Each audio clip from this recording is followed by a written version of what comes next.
Il avait besoin de moi cette nuit-là. Tu aurais compris si tu me faisais confiance, a-t-elle dit après avoir passé la nuit dans l'appartement de son ex le jour de notre anniversaire. Je n'ai pas répondu. Je suis juste allé dans la chambre et j'ai commencé à faire mes valises. J'ai trouvé la boîte de la bague que j'avais cachée dans mon tiroir, je l'ai mise dans ma poche. Elle l'a vue depuis le pas de la porte et a pâli. Je suis passé devant elle et je suis parti. Je n'ai pas crié. Je n'ai pas jeté le vase qu'elle avait acheté contre le mur. Je n'ai pas exigé de vérifier son téléphone. Quand on atteint un certain niveau de clarté, la rage semble tout simplement inefficace. Il était 8 heures du matin, un samedi. Ma petite amie depuis 3 ans, Sarah, venait de franchir la porte d'entrée. Elle avait l'air épuisée, mais pas du genre « je viens de passer la nuit à l'hôpital pour sauver une vie ». Elle avait l'air épuisée du genre « je suis resté éveillé jusqu'à 4 heures du matin à boire du vin bon marché et à partager mes traumatismes ». Elle a déposé ses clés sur la console. Le son a résonné comme un coup de feu dans l'appartement silencieux. J'étais assis sur le canapé, vêtu des mêmes vêtements que la veille, une chemise impeccable et un pantalon habillé. Je n'avais pas dormi. « Oh, tu es réveillé » a-t-elle dit en enlevant ses bottes. Elle s'est frotté les tempes, simulant un mal de tête pour susciter de la sympathie. Dieu, quel cauchemar. Je suis exténué. Elle est passée devant moi vers la cuisine, s'attendant à ce que je la suive comme un chiot, s'attendant à ce que je lui demande si elle allait bien. Comme je ne bougeais pas, elle s'est arrêtée et s'est retournée. L'atmosphère a changé. Elle a vu la chemise. Elle a vu les bougies non allumées sur la table de la salle à manger derrière moi. Elle a vu la bouteille de Cabernet millésimée non ouverte, une bouteille à $200 posée à côté de 2 verres vides et immaculés. Marc, s'il te plaît, a-t-elle soupiré, la voix dégoulinante d'un agacement préemptif. Ne fais pas ça. Ne commence pas, commencez quoi, ai-je demandé. Ma voix était effrayante de calme. Le coup du silence. Jason était vraiment dans un sale état, d'accord? Il partait en vrille. Il m'a appelé en panique. Si je n'y étais pas allé, je ne sais pas ce qu'il aurait fait. Jason, son ex. L'oiseau blessé. Elle était sortie avec lui pendant 2 années turbulentes avant moi. Le gars qui était un aspirant d'IJ à 24 ans et qui le reste à 29 ans.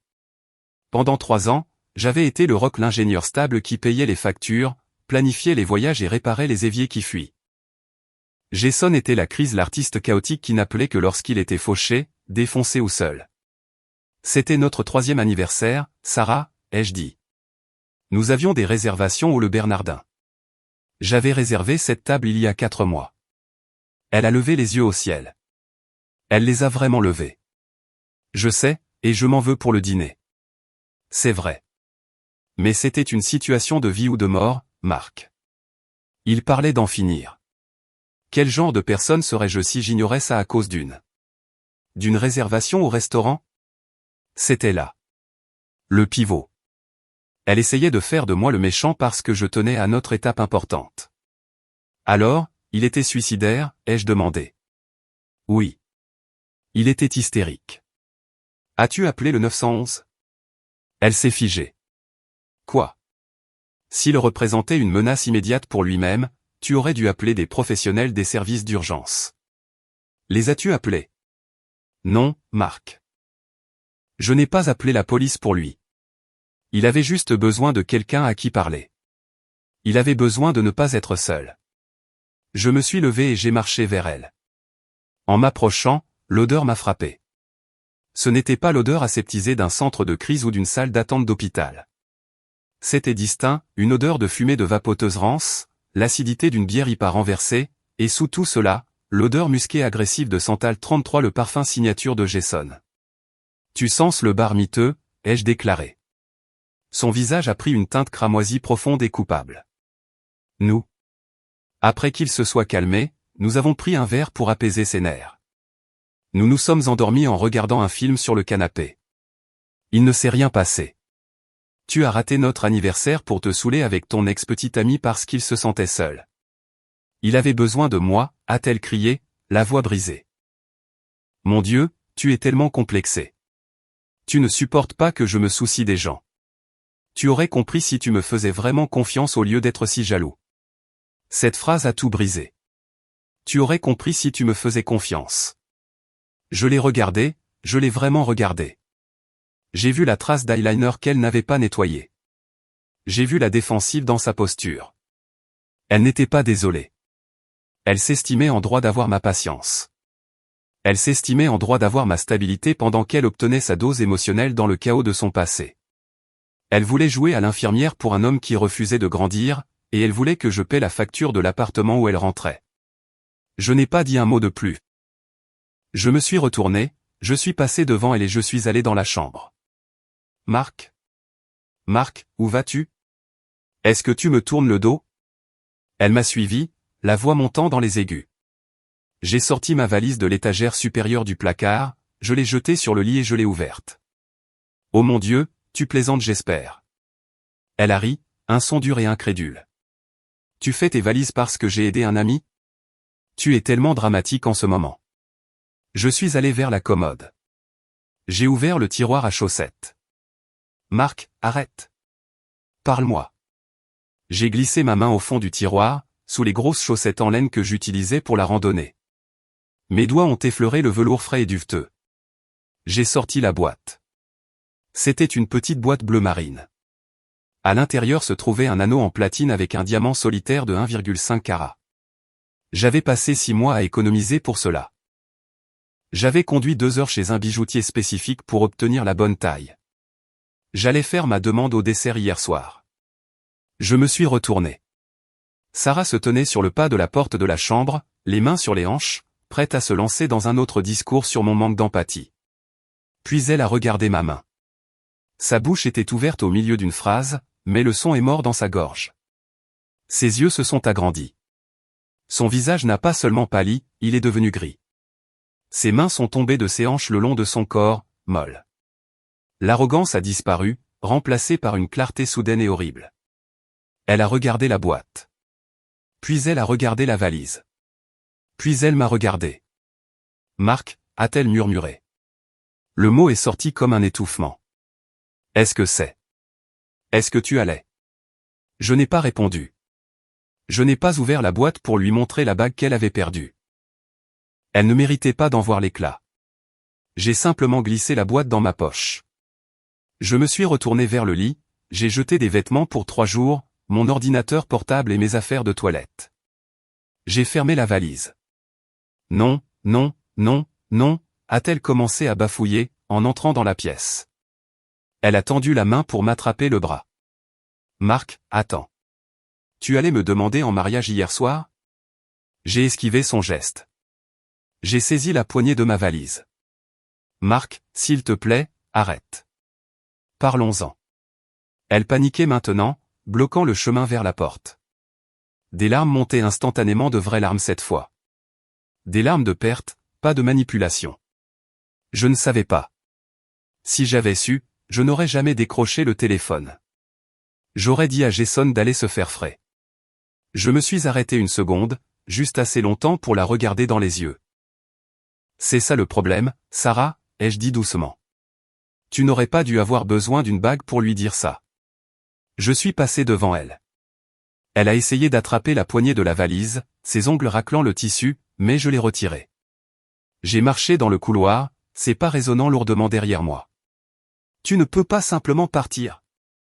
Nous vivons ensemble. Marc, je t'aime. J'ai ouvert la porte d'entrée. Marc, a-t-elle hurlé, un cri guttural qui a probablement réveillé les voisins. Je suis sorti, j'ai fermé la porte doucement derrière moi et j'ai écouté le clic de la serrure. Je suis descendu, je suis monté dans ma voiture et je suis parti.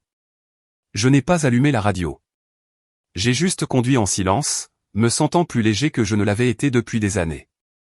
Les premières 48 heures ont été une leçon magistrale de harcèlement numérique moderne. Je m'étais installé dans un hôtel quelconque de milieu de gamme à environ 20 minutes de mon bureau. Ce n'était pas luxueux, mais c'était calme. J'étais assis sur le lit rigide, regardant mon téléphone qui vibrait sur la table de nuit, dansant vers le bord comme un scarabée suicidaire. Sarah, 12 appels manqués. Sarah, 14 messages textuels. Les SMS suivaient une progression prévisible, presque clinique, du deuil ou plutôt, le deuil d'une narcissique perdant sa source d'approvisionnement. Phase 1, déni et marchandage. Bébé, s'il te plaît, réponds. Je tremble. Je ne peux pas respirer. Tu me fais peur. Je jette toutes les affaires de Jason. J'ai bloqué son numéro, je te montrerai. Viens juste à la maison. On peut arranger ça. Les couples traversent des périodes difficiles. On ne jette pas 3 ans pour un malentendu. Phase 2, colère. Tu es incroyablement immature. Alors tu vas juste m'ignorer après tout ce que j'ai fait pour toi? C'est de la lâcheté, Marc. Tu ne m'as clairement jamais aimé si tu peux partir aussi facilement. Tu cherchais juste une excuse. Phase 3, les singes volants. Le dimanche après-midi, elle avait déployé les troupes. Sa meilleure amie, Jessica, une femme qui avait trompé 2 maris et se considérait comme une experte en relations, a harcelé mon téléphone. J'ai fait l'erreur de répondre à un appel, surtout parce que j'avais besoin de savoir si Sarah allait mettre le feu à l'appartement. Marc, tu dois arrêter cette cruauté théâtrale. A aboyé Jessica avant même que je puisse dire bonjour. Sa voix était perçante, résonnant dans le récepteur. Elle est par terre, Marc. Par terre, à pleurer toutes les larmes de son corps. Tu ne peux pas brandir une bague de fiançailles sous son nez et l'abandonner. C'est de la maltraitance psychologique. J'étais assis près de la fenêtre de l'hôtel, regardant le trafic ramper sur l'autoroute. Je ressentais un étrange détachement, comme si je regardais un film de ma propre vie. Je ne l'ai pas brandi, ai-je dit calmement. Je l'ai emballée. Elle m'appartient, tout comme l'argent du loyer dont elle va avoir besoin le mois prochain. Tu n'as pas de cœur, a craché Jessica. Elle a fait une erreur. Elle essayait d'être une bonne amie. Jessica, ai-je coupé, la voix basse. Elle est rentrée à la maison avec l'odeur de son parfum et de la bière éventée. Elle n'a pas sauvé de vie. Elle a eu un rendez-vous galant. Dis à Sarah qu'elle a jusqu'à la fin du mois pour régler l'histoire du bail. Je paierai ma moitié d'ici là. Après cela, elle devra se débrouiller seule. J'ai raccroché et j'ai bloqué le numéro de Jessica. Puis j'ai bloqué les sœurs de Sarah. Puis j'ai mis en sourdine les notifications pour nos amis communs. Je suis allé travailler le lundi comme un fantôme.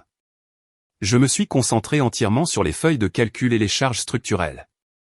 C'était méditatif. Quand on fait face à une trahison, il y a quelque chose d'incroyablement apaisant dans les mathématiques. Les maths ne mentent pas. Les maths ne vous manipulent pas. 2 plus 2 n'appelle jamais son ex à minuit parce qu'il est confus. Le mercredi, mon silence semblait avoir brisé quelque chose chez Sarah. Les SMS ont cessé d'être agressifs et sont devenus pathétiques. Tu me manques. L'appartement est si calme. J'ai trouvé ton sweat à capuche gris. Il sent toi. Je dors avec. Je n'ai pas répondu. Je n'en ressentais pas l'envie. L'image de son visage quand elle a vu la boîte de la bague était brûlée dans ma rétine. C'était la conclusion dont je ne savais pas que j'avais besoin. Cela prouvait qu'elle comprenait l'ampleur de sa perte. Les mots ne feraient que diluer cela. Environ 3 semaines plus tard, j'ai dû passer à l'appartement pour récupérer le reste de mes affaires. J'ai choisi un mardi matin, sachant qu'elle avait une réunion d'équipe. L'appartement était un désastre. On aurait dit une maison de fraternité. Des contenants de nourriture à emporter sur la table basse, une pile de linge sur le canapé. C'était la manifestation physique de son état interne.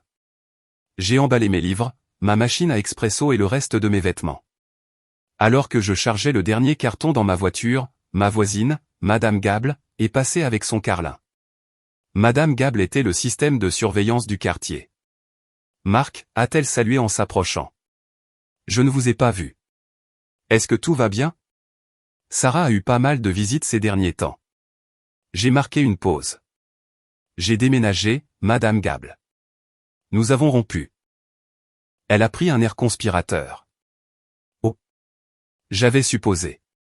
Ce jeune homme avec le pot d'échappement bruyant? Il s'est garé sur votre place plusieurs fois. Il met de la musique à toute heure. J'allais me plaindre au syndicat de copropriété, mais je ne voulais pas vous causer d'ennui. Jason. Évidemment. Cela ne faisait même pas un mois, et le parasite s'était déjà attaché à son nouvel hôte. J'ai ressenti une vague de nausées, suivie rapidement d'un soulagement. Ce n'était plus mon problème. N'hésitez pas à vous plaindre, Madame Gable, ai-je souri. Je ne suis plus sur le bail à partir du 1er. Ce n'est plus ma place. J'ai appris la suite de l'histoire par le bouche à oreille au cours des mois suivants. Vous savez comment c'est, on essaie de couper les ponts, mais les amis communs boivent un coup et parlent. Apparemment, une fois que j'étais hors jeu, Sarah a essayé de s'appuyer sur Jason pour la stabilité émotionnelle et financière que je fournissais. Elle s'attendait à ce qu'il prenne ses responsabilités. Elle pensait que leur connexion était étouffée par ma présence et qu'il pourrait enfin s'épanouir. Le retour à la réalité l'a frappé de plein fouet. Jason ne voulait pas d'une petite amie, il voulait une fan. Il ne voulait pas payer la moitié du loyer, il voulait un endroit où dormir. En 2 mois, il lui avait emprunté $3000 pour du nouvel équipement de DJ. Il a commencé à amener ses amis créatifs à l'appartement, notre sanctuaire, le transformant en squat.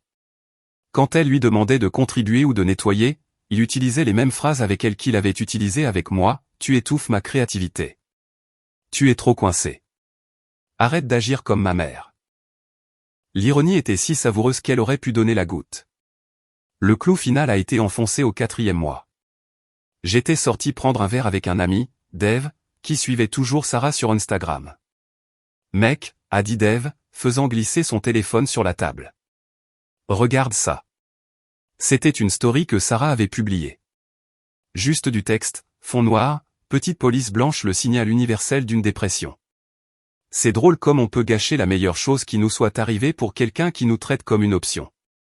Leçon apprise. Je suis tellement désolé. Elle a rompu avec Jason, ai-je demandé en prenant une gorgée de bière. Mieux, a souri Dave. Jason l'a trompée avec une promotrice de 19 ans qu'il a rencontrée dans un club. Sarah est rentrée plus tôt et les a trouvés. J'ai ri. Je n'ai pas pu m'en empêcher. C'était un rire court et sec. Elle a posé des questions sur toi, a dit Dave prudemment. Elle sait que je te vois ce soir. Elle voulait savoir si tu voyais quelqu'un. J'ai pensé à la femme que j'avais rencontrée à la salle d'escalade il y a quelques semaines, Elena. Elle était infirmière pédiatrique. Elle était drôle, directe et avait la tête sur les épaules. Nous avions eu 3 rendez-vous. Pas de drame, pas d'ex qui rôde dans l'ombre. Juste une alchimie facile et confortable. Dis-lui que je vais très bien, ai-je dit. Et dis-lui que j'ai vendu la bague. Dave a haussé les sourcils. Tu l'as vendue? Ouais. La semaine dernière. Que as-tu fait de l'argent?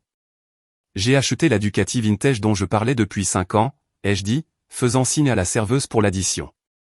Sarah disait toujours que les motos étaient trop dangereuses. Elle ne voulait pas que j'en achète une. Je me suis levé, attrapant ma veste. Il s'avère, ai-je ajouté, que c'était elle qui était dangereuse. 6 mois ont passé. Si vous n'avez jamais reconstruit une vie de zéro, laissez-moi vous dire que c'est addictif. Le 1er mois est un enfer. Le 2e est du travail. Mais au 3e, on réalise tout le poids mort qu'on transportait réellement. Je n'étais pas seulement libéré de Sarah, j'étais libéré de l'anxiété qu'elle masquait sous forme de passion. J'étais libéré du besoin constant de gérer ses émotions, ses crises, ses doutes. Je me suis lancé dans tout ce que j'avais mis en suspens. J'ai travaillé plus dur, mais plus intelligemment. J'ai obtenu une promotion comme gestionnaire de projet principal, ce qui s'est accompagné d'une augmentation importante. J'ai emmené la Ducati pour des voyages de fin de semaine sur la côte, sentant le vent s'engouffrer, balayant les dernières toiles d'araignée du passé. Et j'ai commencé à voir Elena sérieusement. C'était différent. Calme. Quand Elena passait une mauvaise journée à l'hôpital, elle ne s'en prenait pas à moi et ne disparaissait pas, elle m'en parlait. Nous commandions de la cuisine thaïlandaise et regardions de mauvais films de science-fiction. Il n'y avait pas de jeu, pas de test de loyauté, juste 2 adultes construisant quelque chose de solide. Un mardi soir, j'étais dans un magasin de meubles haut de gamme au centre-ville. J'achetais un nouveau canapé d'angle pour mon appartement, un endroit que j'avais acheté avec mon propre argent, décoré selon mes goûts. Pas de coussin beige, pas de panneau, live, log, love. Je testais la fermeté d'un canapé en cuir anthracite quand j'ai senti des regards sur moi. Les poils de ma nuque se sont hérissés. C'est un instinct primaire que de savoir quand on est observé. Je me suis retourné. Près de l'entrée, ressemblant à l'ombre d'elle-même, se tenait Sarah. Elle semblait diminuer. C'est le seul mot pour le dire. Elle portait un vieux pantalon de yoga et un sweat à capuche tachée. Ses cheveux étaient attachés en un chignon désordonné et frénétique. Elle avait l'air fatiguée, comme si elle avait vieilli de 5 ans en 6 mois. Elle tenait un café glacé bon marché et me fixait comme si j'étais un mirage. Je n'ai pas paniqué. Je n'ai pas ressenti de pic d'adrénaline. Je me suis juste senti lassé. Elle a hésité, puis s'est approchée. Sa démarche était hésitante, sans cette démarche arrogante qu'elle avait autrefois. Marc, a-t-elle dit. Sa voix était petite. Sarah, ai-je acquiescé poliment. Comment vas-tu? Elle a cligné des yeux, apparemment décontenancée par mon calme. Elle s'attendait à de la colère ou peut-être à de la nostalgie. Elle ne savait pas quoi faire de mon indifférence.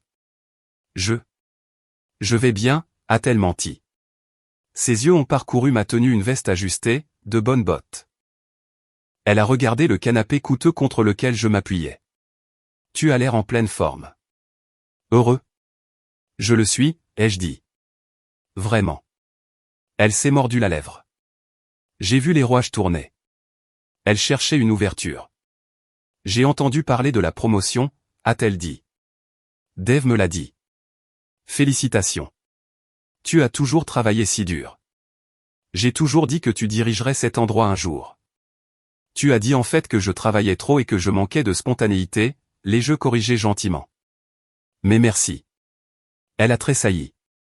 Marc, écoute. Est-ce qu'on peut parler? Juste 5 minutes? J'ai essayé de t'envoyer des SMS, mais...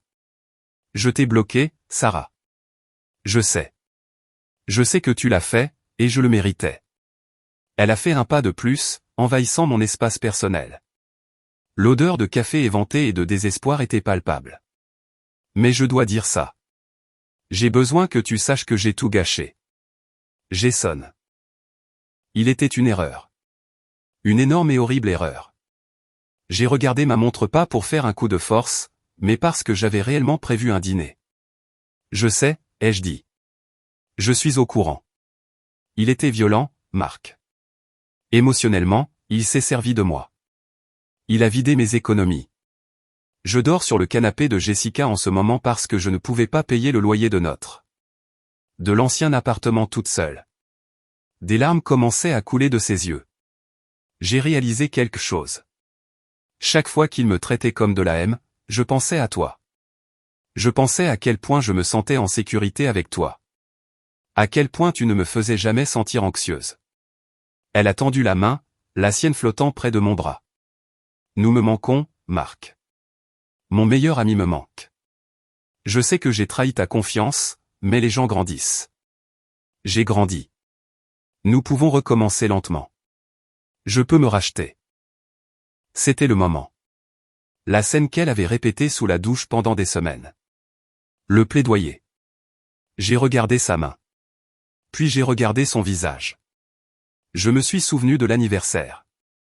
Je me suis souvenu d'elle se tenant dans le couloir, sentant son odeur à lui, me disant que j'étais complexé parce que j'avais des limites. Sarah, ai-je dit, la voix posée. Est-ce que tu te souviens de ce que tu m'as dit ce matin-là quand tu es rentrée? Elle a froncé les sourcils, confuse. J'ai dit beaucoup de choses. Tu as dit que j'aurais compris si je te faisais confiance. Elle a hoché la tête avec empressement. Oui, et je sais que j'ai eu tort de dire ça. Non, les jeux coupés. Tu n'avais pas tort. Elle s'est figée. Quoi? Tu avais raison, ai-je dit. Si je t'avais fait confiance, j'aurais été un imbécile. Mais je me suis fait confiance à moi-même à la place. Et j'ai compris exactement ce que je devais faire. J'ai reculé, mettant de la distance entre nous. Je ne te hais pas, Sarah. Je ne pense pas assez à toi pour te haïr. Mais nous ne recommençons rien du tout. Nous ne sommes plus rien. Tu as choisi une vie de chaos, et j'ai choisi une vie de paix. Et je ne vais pas échanger ma paix pour réparer tes erreurs. Son visage s'est décomposé. Mais la bague. Marc, tu as acheté une bague. Tu voulais m'épouser. Tu ne peux pas simplement éteindre cet amour. Je ne l'ai pas éteint, ai-je dit. Tu l'as tué. Ce matin-là, tu m'as regardé dans les yeux et tu l'as choisi, lui. La bague n'était qu'un morceau de métal. Après cela, je l'ai vendue. J'ai ajouté, elle a payé la compte pour cet appartement. Alors, d'une certaine manière, tu m'as aidé à construire mon avenir, juste pas celui que tu voulais. Sa bouche s'est ouverte, mais aucun son n'en est sorti. Elle a regardé autour d'elle dans le magasin, les meubles coûteux, la vie qu'elle aurait pu avoir, l'homme qu'elle avait jeté pour un gars qui l'avait trompée avec une adolescente. Je dois y aller, ai-je dit. Elena m'attend. Nous préparons le dîner. Elena, a-t-elle chuchoté. Ma petite amie, ai-je dit, le mot avait bon goût. Elle me fait confiance et je lui fais confiance. C'est agréable. Tu devrais essayer un jour. Je lui ai tourné le dos. Je n'ai pas attendu de réponse. Je ne me suis pas retourné pour voir si elle pleurait. J'ai marché vers la sortie, vers l'air frais de la soirée, vers ma moto, et vers un avenir qui m'appartenait enfin. Derrière moi, dans le magasin, il n'y avait que le silence, et c'était magnifique. Merci d'avoir regardé. N'oubliez pas de vous abonner à la chaîne et de cliquer sur le bouton j'aime. Que pensez-vous de cette histoire? Partagez vos impressions dans les commentaires.